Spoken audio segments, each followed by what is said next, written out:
Hello. So I spent a little more time this week improving the artificial life project.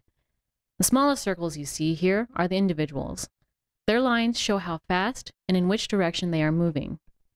These lines were added to help visualize the changes in the individual's X and Y thrust variables.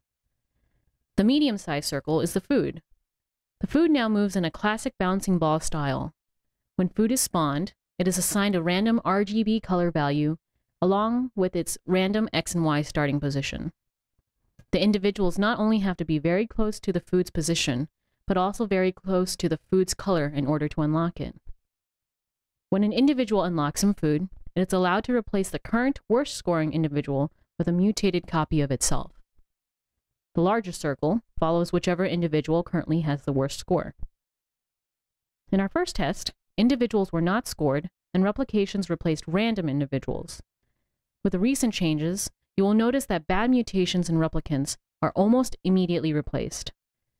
And therefore, you'll notice that any dumb mutant who wanders away from the group becomes followed by the loser circle and ends up being the one replaced when another individual unlocks the food. In this simulation, individuals are given 10 distinct stimuli, one pair for each of the 5 traits they seek to emulate. The traits are X position and Y position, along with red, green, and blue values. The pair of stimuli tell the individual's brain if its trait is currently lower or higher than the food's matching trait. This information is fed into the individual's neural network.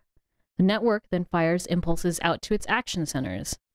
The action centers then adjust the direction and strength of the change to be made to each trait.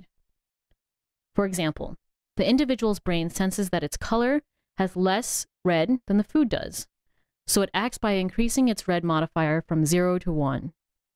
Each individual's modifiers are applied to their traits once per cycle. This is how the individuals move their body and change their color.